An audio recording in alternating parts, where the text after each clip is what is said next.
Corruption in McKinney. Hi, I'm Philip Blumel. Welcome to No Uncertain Terms, the official podcast of the Term Limits Movement. This is episode 247, published on September 23rd, 2024. Your sanctuary from partisan politics. You know, sometimes when I report on politicians and their reaction to term limits, I feel like Rocky the Squirrel when Bullwinkle would ask if we wanted to see him pull a rabbit out of a hat. I'll explain. In McKinney, Texas, city council members are limited to 2 terms or 8 years in office, the most common and time-tested term limit in the United States. But council members, including and perhaps particularly the mayor, want to stay longer. So they put a proposition on the November ballot to weaken the term limits to 12 years. Again? Yes, Rocky, the same old story yet again. The problem is that the voters in McKinney, like everywhere else, love term limits. And the council members know it full well. So if they simply put a measure on the ballot that stated it would weaken the existing term limits from 8 to 12 years, voters would reject it, as they do everywhere. So McKinney council members are pulling an old trick. They have created deceptive ballot language to try to fool pro-term limits voters into voting for an anti-term limits measure. Again? Yes, yet again.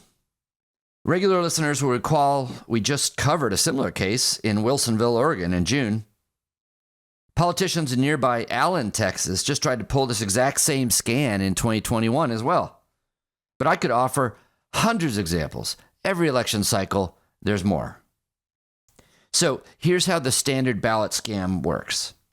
We'll use the specific language of McKinney as the example. Here's what voters will see on the ballot.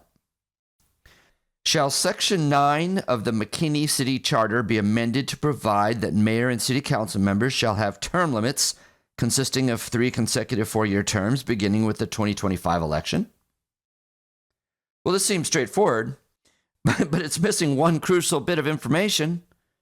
McKinney already has voter-approved 8-year term limits. This language implies that the measure is enacting term limits. The reality is that the measure is weakening existing term limits. This permits the anti-term limits forces to claim to support term limits.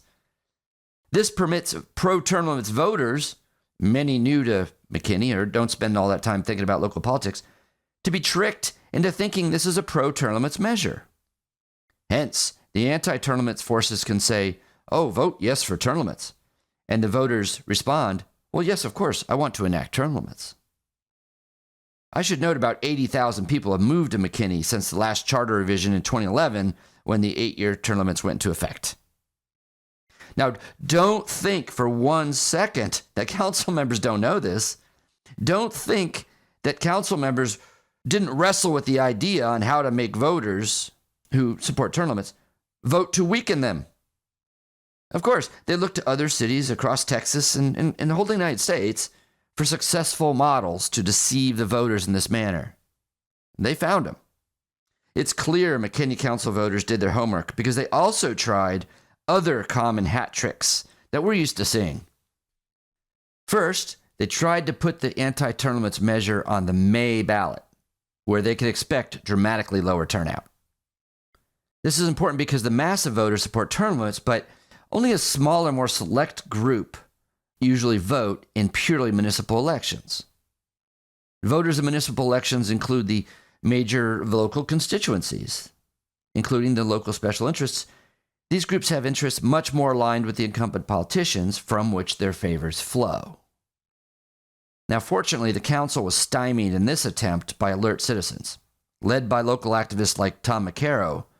Citizens raised hell about sticking the deceptive measure on the May ballot, and they won. Well, another game we often see played by politicians seeking to weaken or abolish term limits is to call upon a hand-picked charter review commission to independently call for weakening the term limits. They do this in order to provide broader cover for what is essentially a purely self-interested action. Yes, they tried this in McKinney too, but oops, again, they were blocked. The Charter Review Commission, called up by the council in May of this year, couldn't agree and ended up tabling the issue. They were quiet on the term limits. So now the council has no mandate from the Charter Review Commission. So what do they have? The council has a deceptive ballot measure to serve their personal self-interest. And, of course, they have the ability to put it on the ballot by a simple vote without any call for it from voters or a commission or anything else. This places a burden on voters to expose the scam. For council members, it's just a roll of the dice. Maybe this will slide by if no one notices. But for voters who know what's going on, that means there's work to be done. But let me tell you something from experience. It's worth the effort. This trick sometimes works when citizens are unaware of it. A city will put it on the ballot. There's no opposition. Nobody really brings it to anyone's attention. And it slides through. But I'll tell you, it almost always fails if citizens are alerted. U.S. Term Limits keeps an eye on local term limits measures across the country best we can. And we see that term limits win over 80% of the time.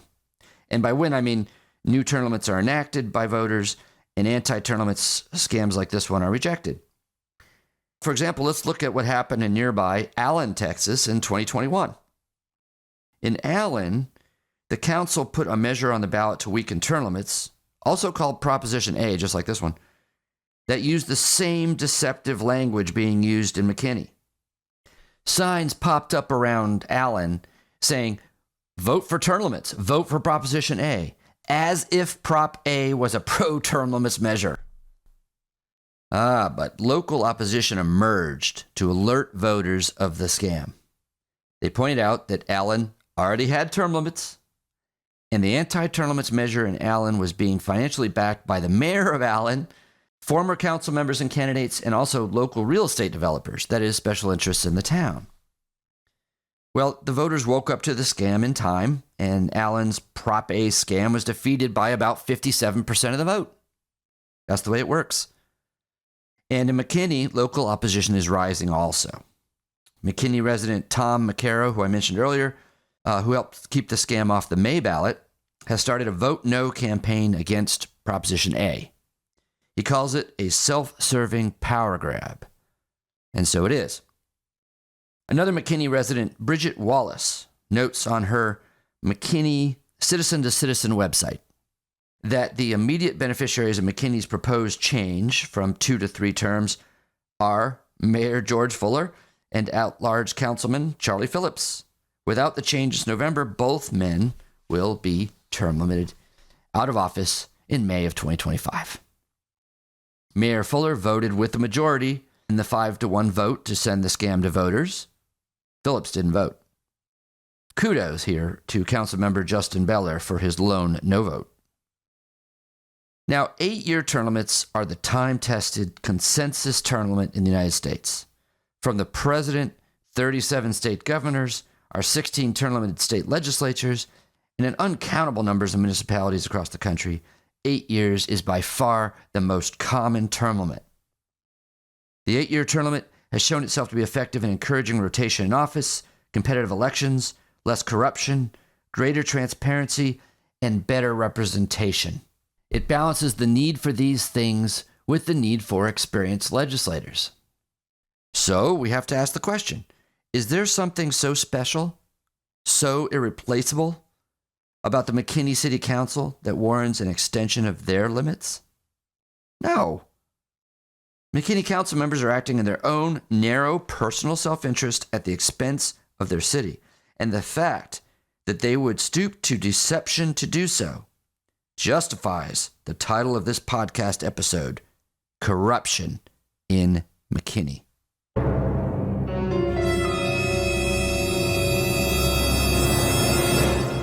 Next. As listeners know, U.S. Term Limits asks congressional and state legislative candidates and incumbents to sign a pledge promising to co-sponsor and vote for congressional term limits. Specifically, Congress members are asked to commit to the U.S. Term Limits constitutional amendment. State legislators are asked to commit to their state resolution calling for an amendment proposing convention under Article 5 of the U.S. Constitution, limited to the subject of congressional term limits. Here's a short clip from Holly Robichaud from her Breaking News on Term Limits YouTube program. Holly keeps close tabs on the pledge program and offers us some good news. The message for congressional term limits is getting out at the state level, and the response has been enormous, as you can imagine. An additional 56 2024 state legislative candidates signed our pledge over the past 2 weeks. That's right, 56. We anticipate that after November, we will have a record number of state legislators and members of Congress in office who have signed the U.S. term limits pledge. And this is happening because of people like you who support term limits and the power of your vote at the ballot box. I also want to thank our pledge team who's out there working every day to get these pledges. Yes, indeed. Thanks, Holly. Speaking of pledges, don't you think voters should be informed if a sitting politician signs or refuses to sign a U.S. term limits pledge to co-sponsor and support congressional term limits? Don't voters deserve to know which politicians signed such a pledge as a candidate and then renege on it after they get elected? You're not alone. Term Limits Action is a political action committee which runs ads educating voters about the bad apples. Here are two quick examples regarding New York Congressmember Claudia Tenney and Wisconsin Representative Derek Van Orden. When Claudia Tenney wanted your vote, she signed the U.S. Term Limits Pledge. But now, Congresswoman Claudia Tenney is breaking her U.S. Term Limits Pledge. Term Limits Action is responsible for the content of this advertising. Diapers in politicians must be changed often, and for the same reason. And already something stinks about Derek Van Orden. Now politician Van Orden is breaking his U.S. Term Limits Pledge. Term Limits Action is responsible for the content of this advertising. Now, Term Limits Action has a YouTube channel to archive their work. If you live in the congressional district represented by Tenney or Van Orden, or any of the other politicians highlighted on the channel, you can help educate voters yourself by forwarding or posting the links to the relevant videos to your networks. Like the show? You can help by subscribing and leaving a 5-star review on both Apple and Spotify. It's free. Thanks for joining us for another episode of No Uncertain Terms. The term limits convention bills are moving through the state legislatures. This could be a breakthrough year for the term limits movement. To check on the status of the term limits convention resolution in your state, go to termlimits.com/takeaction. There, you will see if it has been introduced and where it stands in the committee process on its way to the floor vote. If there's action to take, you'll see a Take Action button by your state. Click it. This will give you the opportunity to send a message to the most relevant legislators, urging them to support the legislation. They have to know you're watching. That's termlimits.com/takeaction. If your state has already passed the Term Limits Convention resolution, or the bill's not been introduced in your state, you can still help. Please consider making a contribution to U.S. term limits. It is our aim to hit the reset button on the U.S. Congress, and you can help. Go to termlimits.com/donate. termlimits.com/donate. Thanks. We'll be back next week. Find us on most social media at US Term Limits. Like us on Facebook, Twitter, YouTube, Instagram, and now LinkedIn.